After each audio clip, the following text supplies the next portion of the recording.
This is a panoramic view.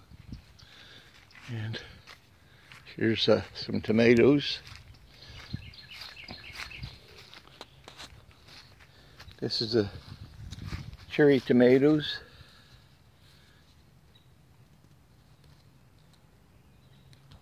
And then these are in the middle. 3 of these are Better Boy. And they're starting to get tomatoes on them. And then on the end is another cherry tomato plant. And here's a little row of cilantro. I have a little herb garden, but I planted a row of cilantro because we use that a lot. And here's some more tomato plants. These are Better Boy. And this is one of my bok choy plants, or 2 of them, bok choy plants I set out. I have them growing over there on that table in little containers, the 6-packs. Then after I get those, I just got them big enough, so I'll set them out in this row here. And then these are onions. The biggest onions, the ones in the far row are purple. The ones in the closer row are yellow. And then there's a middle row that I planted this spring. But these big ones I planted last fall. So, whoa, I didn't realize I had that many tomatoes on this plant until I got to this angle over here. Man, that's gonna be a lot. And that's the Better Boy.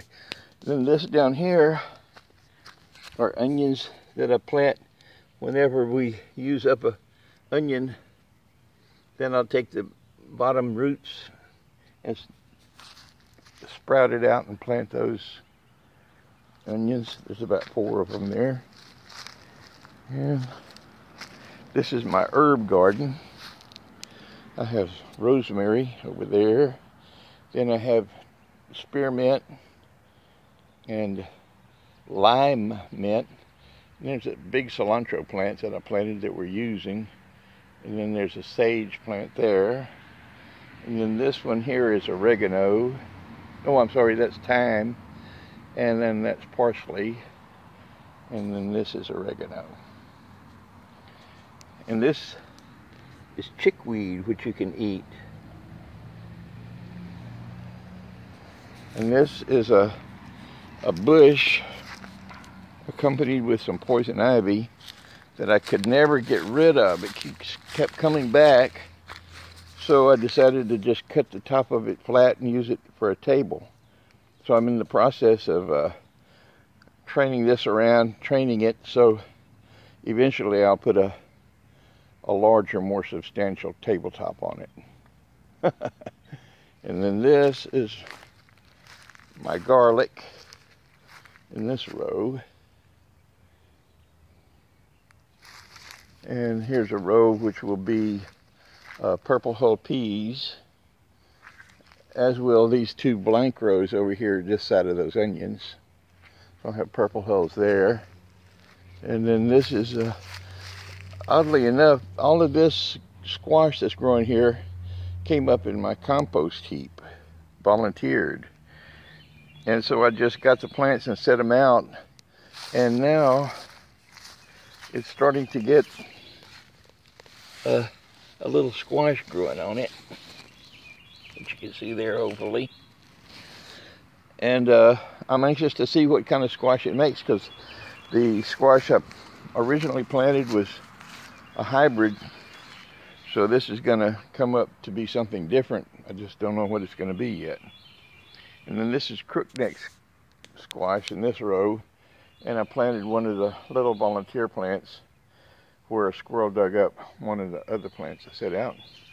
And then these are green beans, which is just enough for us to have a little green beans every once in a while.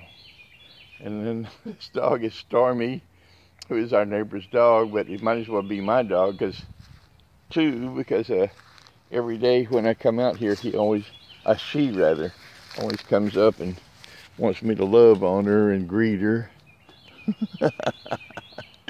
You funny little guy.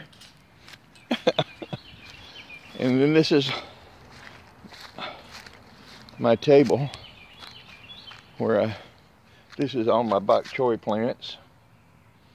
And this is where I mix up my Miracle Grow, which I have it back here. I use that once a week on all my plants. And this is some more of those squash plants that volunteered in the compost heap, which over there where those leaves are is my compost pile. It goes down in the ground, some about a foot, and then piles up above the ground. And this is my dill I've got growing in there. And these are poor looking spinach plants. They're not doing too good. And this is where a squirrel dug up my Osage orange trees that I had put in that pot to see what I could do with them.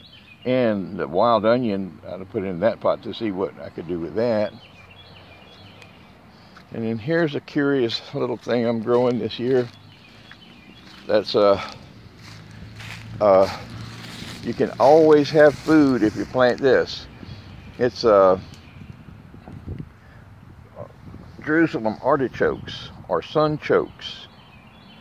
And these all came up after I thought they weren't going to come up. They didn't do anything last year, but then this spring these big ones came up, and then these little ones here came up later, so I dug them up and put them in this little row. And then this one was broken off, and I planted just the broken off stem in some potting soil, and it lives, so it's evidently growing roots because it's still alive. So I just now put it out in the ground. So that's my garden. And I spend maybe a couple hours a week working in this. I have this, I'm leaving that clover growing in here because a clover puts nitrogen in the soil, and nitrogen helps green things grow. So onions are primarily green. And so I'm just leaving those clover growing there. So I'll put this on YouTube and send it to you. I'm planning to add some more herbs in this herb garden here. Last year I had basil growing. It just came up from the seeds from the previous year all around in here. So I'm waiting to see if any of that comes up by itself, and then just keep what I want of it. All right, I love you. Bye-bye.